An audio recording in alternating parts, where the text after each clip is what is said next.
Good evening and welcome to the SAU Bachelor Living. I'm your hostess, Keisha Gray, here with co-hostess, Julie Munnerlin. Hi, Keisha. Hello, Julie. How are you doing? Fine, and how are you today? I'm doing great. Could you tell us what we have in store out there for our viewers? Today we're going to teach the bachelors of SAU a few helpful hints that can make their life easier. They leave home, and they come to school and they don't know how to cook and they have trouble washing clothes, so we just have a few hints that'll help them along. Well, that is great. Let's get started. Okay, first we have Natanya Tumlin teaching Steve Morris how to make Rice Krispie treats. Hi, we're back, and I'm Natanya Tomlin, here to teach Steve Morris how to make Rice Krispie treats. How are you doing, Steve? All right, how are you doing today? Just great. So, Steve, I hear you have difficulty cooking. Lots of difficulty cooking. I barely even boil water, so. Well, that's okay. Well, we have a treat for you.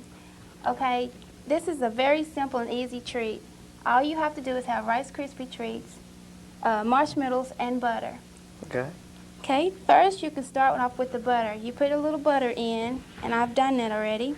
Okay, and you mix it up, mix the marshmallows up with the butter. Stir until the marshmallows are melted, okay? And The butter in the bottom, that's sort of like the pan to keep the marshmallows. yes, it'll help the marshmallows from sticking and burning Okay. also. And we have some Rice Krispie treats here in the bowl that you've poured already. All right, all we have to do is just to pour the Rice Krispies, the marshmallows over on the Rice Krispies. Okay. All right.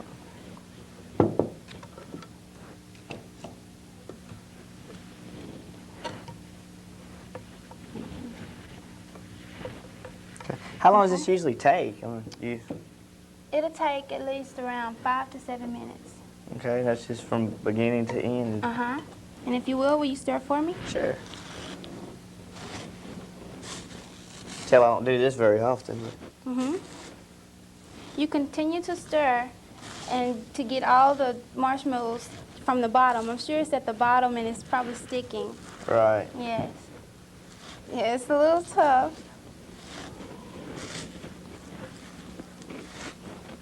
Okay. So if you need, if you have too many marshmallows, then you put more.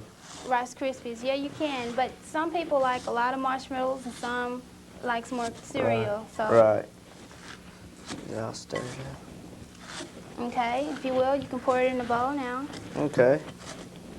And as you can see, we have already some made in the bowl. This is a very simple job to do. I mean, you'll enjoy this Rice Krispie treat. Just kind of flatten it out. Yeah, and that's good right there. And just flatten it out with the bowl, with the spoon.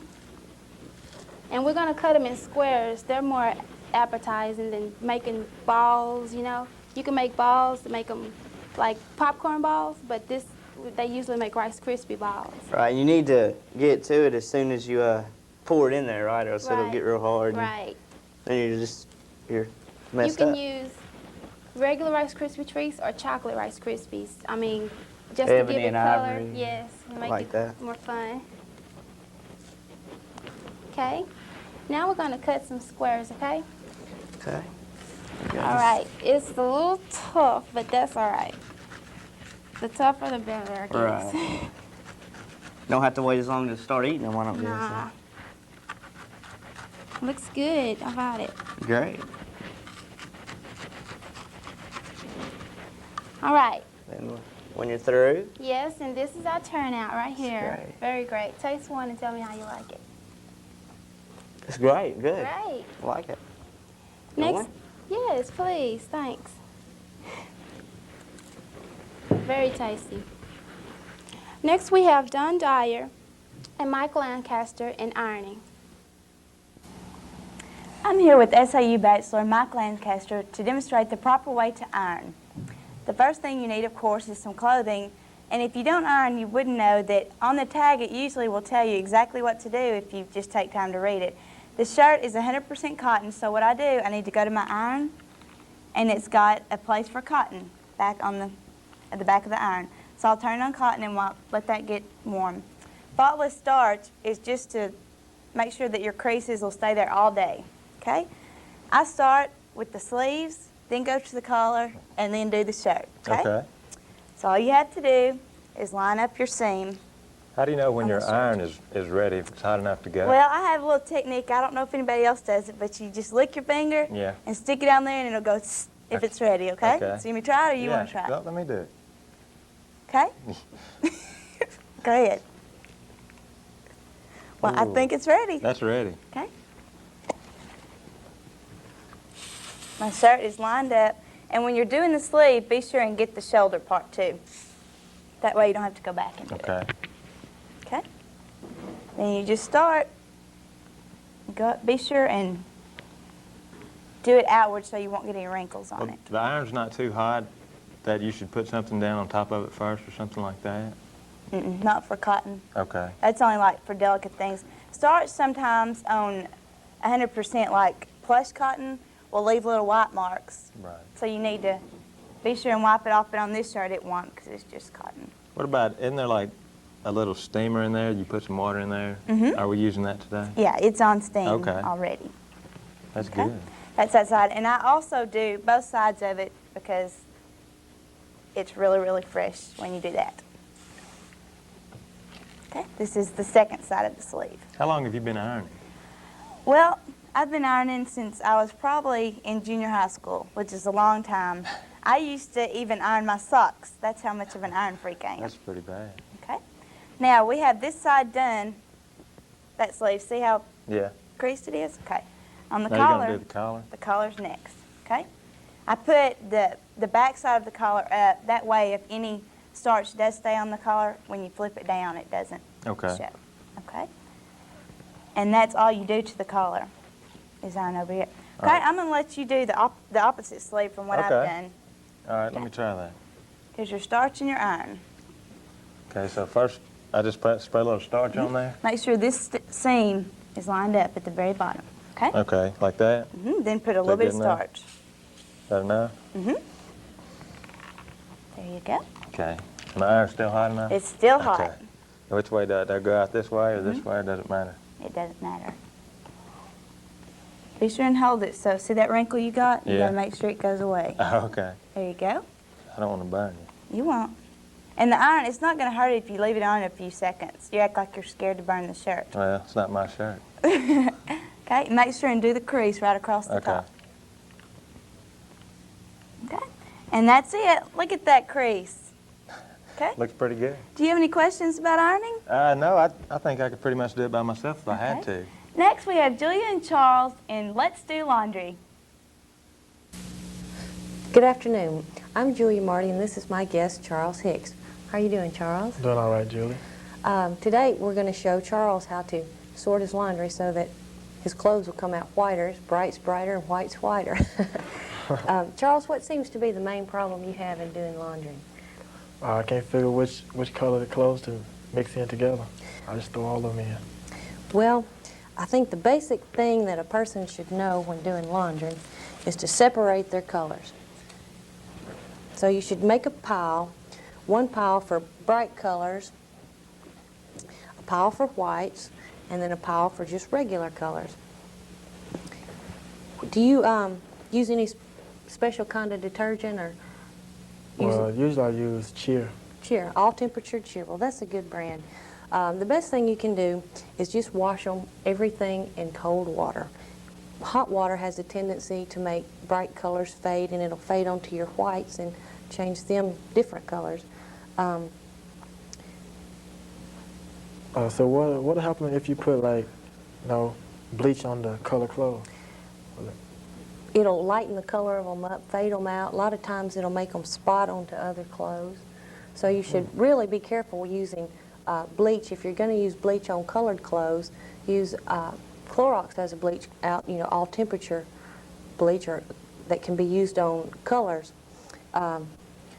Mostly what I do when I do laundry is I separate everything into the three colors, throw the whites in hot water. I usually wash my whites in hot all the time because they're not going to fade on anything. And if you have, most of your clothes will have a manufacturer's recommendation for what the temperature your clothes should be washed in, whether or not they should be dried in the dryer.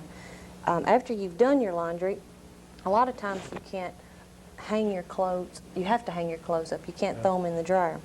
And in that case, you should, with jeans, match your seams up so that they come together like this, and smooth the wrinkles out and hang them up, and that helps the jeans to retain their shape better, the way they're supposed to fit on your body.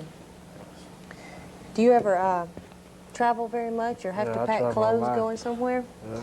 Do you have trouble with your clothes being wrinkled when you get to where you're going? Yes. Well, you can fold clothes in a way that it will help them not be so wrinkled when you get there. And I'll show you how to fold a shirt so that when you get to wherever you're going and you unpack your clothes, your shirt will mostly be unwrinkled except for the crease marks where it's been folded. And the first thing you should do is spread it out on a table or bed, whatever you use, and smooth all the wrinkles out. Fold each side over about a quarter of the way where the sleeves are directly behind the shoulders, and just fold the ends of it up behind the shoulder and pack it in your suitcase, and it'll keep its shape and won't be so wrinkled. That's look nice. We hope that you'll stay tuned with us for sewing tips from Sarah Bird on the SAU Bachelor Living. Hi, Mike. How you doing? Glad that you could be with us today. I noticed you have a nice shirt on. Thanks. Has lots of buttons. Yeah, it does, quite a few. What do you do when one of your buttons comes off? Well, I usually try to do it myself, but it keeps coming off, so I must be doing it wrong. Okay. Would you like to learn how to sew on your own button? Yeah, I would. Well, I brought some things today that we could use to show you how. First, you need a pair of scissors, and we need a spool of thread. And I brought white thread to sew on the dark buttons so it can illustrate and you can see the thread real well and see what we're doing. And I brought a thimble, and this is to use to put on your finger so that you don't prick yourself with the back of the needle when you're pushing it through the material. Oh, okay. And this is our needle, and I brought a nice big one so it'll be easy to thread. And you get lots of, not too much thread, but enough that you don't have a real short piece because you have to go around several times. And we'll thread the needle right quick, put a knot in it. You have to put a knot in the thread, the end, otherwise the thread will just go right on through and the button won't stay on. Maybe that's what I've been doing wrong. It's a possibility. If you're not real experienced at it, it's kind of hard to know sometimes what you're doing. You push the needle through from the underside and pull it up like that, and then you go back through on the top side. And when I was about 5 or 6, I thought I learned how to sew on a button. So my mother was busy, and so I helped her out. I got one of my dad's shirts and sewed a button on it. And I was so proud of myself, and I said to Mother after Daddy went to work, I said, well, did Daddy appreciate me sewing on that button? And she just kind of laughed. And she said, well, you didn't do it quite right. Instead of going in and out like I'm doing here, I had taken the needle, had gone around and around, so the button wouldn't button. So I was rather embarrassed. So I learned in just a few months after that to sew it on correctly. Now we've gone in and out several times, so the button should be pretty secure. Now you flip it over to the back and take a couple, 3 times, just go under the material and back out, sort of it just kind of secures the end of the thread, and that way the button will not come off. I'm sure you've had several times where the buttons on your shirts, they don't really secure the ends real well because those are put on by machines, and the thread just sort of unravels and the button comes off. Well, this will keep it from coming off. Now I have a couple other buttons here. This is a 2-hole button, and I have a couple other 4-hole buttons, which there are 2 different ways to sew those on, and I noticed this is what you have on your shirt. You can go just as straight across like you would, in essence, like sewing on 2 double-hole buttons. And then we have where you can crisscross over here. And so you would want to do it the way that match what is on your shirt and do it just like the top way here. So you think this will help you with your mending?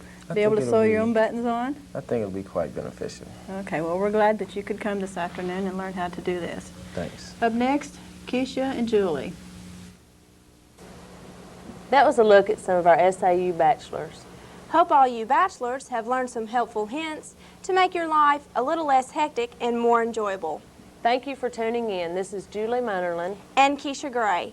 See you next time on SAU Bachelor Living.